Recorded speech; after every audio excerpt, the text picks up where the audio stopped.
Federal agencies are back in business, but it's unclear if the shutdown is gone for good. The doubts were underscored today by President Trump and his aides. The government has been open for just 3 days, and the White House is preparing for the next spending deadline in mid-February. The president doesn't want to go through another shutdown. That's not the goal. The goal is border security and protecting the American people. Meanwhile, hundreds of thousands of furloughed federal employees were back at work today for the first time since before Christmas. I'm just very thankful to be back at work, thankful for my job. I've been through 3 of these, in 2011 and 2013, and then this one. Those workers are expected to receive back pay by the end of this week. The 35-day shutdown ended Friday night when President Trump signed a deal to reopen the government, but only temporarily.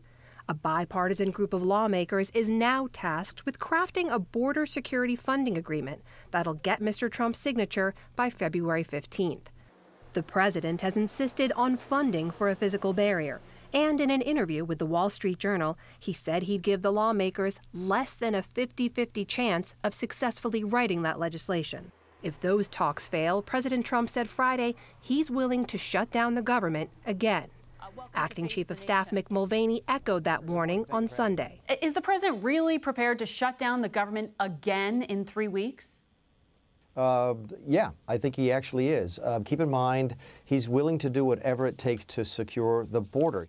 Democrats say the short-term spending bill gives both parties time to negotiate and prevent another funding stalemate in 3 weeks. Senate Minority Leader Chuck Schumer told reporters at a Sunday press conference he doesn't foresee a February shutdown. I think another shutdown is very unlikely. I think President Trump touched a very hot stove, threatening and using shutdown to try and get his way. And Americans didn't like it. I don't think he'll try it again. The next phase of talks comes as the economic impact of the longest ever shutdown becomes clearer. Congressional Budget Office Director Keith Hall today called it a permanent loss of $3 billion. Once the government's back in place, federal workers begin to work again. We think there'll be a fairly quick recovery from that. There is a permanent loss, however, right? You lose the government output for 5 weeks. That's never made up. The bipartisan border security talks are set to begin on Wednesday. This evening, we learned House Speaker Pelosi spoke to President Trump, followed by a formal letter to set the date for the State of the Union address next Tuesday, February 5th.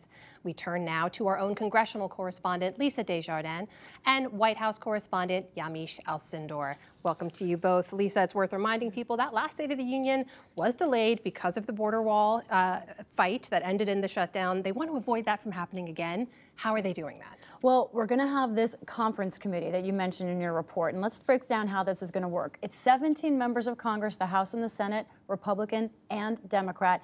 It's very interesting to look at where these very critical members live. Let's look at their home states.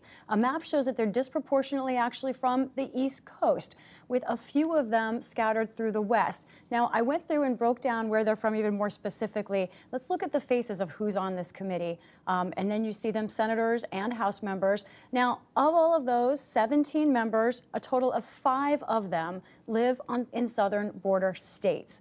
So those 5 members, they're all House members as well. No senators that live in southern border states. Now, one represents an actual border area. That is a congressman from Texas whose district borders with Mexico. Now, of this, 9 are Democrats, 8 Republicans, advantage Democrats there. On this conference committee, there are 3 Hispanics. I know it's a lot of numbers, but, you know, I crunched the average distance from these members' areas to the border. It's about 800 miles. So these are not members who live, most of them, near the southern border. However, most Americans don't as well. Now, we'll see the conference committee meet on Wednesday for the first time. I'm expecting that to just be for show. They'll give their opening remarks. Then I believe negotiations will go behind closed doors. So, Yamiche, over to you on those negotiations. Do we know that the president is going to play any role in those talks? Well, the president is looking at this committee as really a road to getting his border wall funding. Today at the White House, we had a rare thing, which was a White House press briefing. It was their first one since December 18th. And at that briefing, White House press secretary Sarah Sanders said that the president hasn't given up on his wanting a border wall funding. She said that this is just his way of trying to give Congress and legislators a chance to work on that. But it's not clear whether or not the president is going to be hands-on. After the briefing, I had a conversation with a White House official, and that person said that the White House is still trying to figure out the role that President Trump should play in this. It's really key, of course, that the president needs to sign off on whatever deal the committee comes up with, because at the end of the day, he's the person at the center of this who will either sign a bill or who will declare a national emergency if it comes to that. And they hope they want to avoid another shutdown, too. And Lisa, we're now getting a look back at what this last shutdown actually cost us. What do we know? Your report mentioned this, and I want to underscore exactly what the Congressional Budget Office came out with today in its report. They concluded two things. One, that this shutdown actually has a temporary economic loss to the country of $8 billion. They say that will be made up as salaries are given back, workers get their pay back, hopefully this week, as Yamiche has been reporting.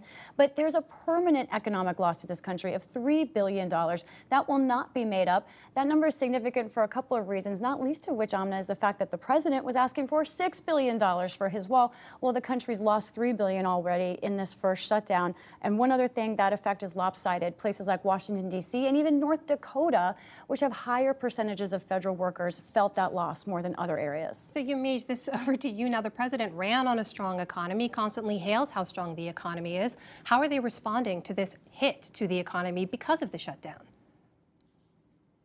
Well, the White House's official stance is that the Congressional Budget Office is wrong, and that the White House is keeping on the table this idea that a shutdown could actually happen. So Larry Kudlow, who is a top economic advisor at the White House, today he came out and said the Congressional Budget Office is, quote, guesstimating, and they're not sure whether or not they can actually put out those numbers. He said that there was no permanent damage to the U.S. economy, and that in fact the economy is doing well, that it will snap back, and that this shutdown was in fact just a small temporary thing that happened. Now, the president himself is again leaving the door open that there could be another shutdown in 3 weeks. The White House press secretary today, Sarah Sanders, said that he doesn't want any path towards citizenship for immigrants. He also wants to try to get the full $5.7 billion. And the president, even though he wants to, or has been dangling this idea of declaring a national emergency, there are a lot of Republicans who are signaling to the president that they don't want him to do that. So we'll just have to see where this goes. Lisa, very quickly, the president said we could be back in a shutdown if history's a guide. Could we? Well, if you look at history, actually, shutdowns in which workers were sent home for significant amounts of time almost always end in another short-term bill and then not another shutdown. The party that leverages and tries to get something out of the shutdown never gets it and usually doesn't want another shutdown. We'll see if President Trump is an exception to that rule, but that's what history says is most likely. History is a guide then. 3 weeks to go. We'll see what happens. Lisa Desjardins, Yamiche El-Sendor, good to talk to you both.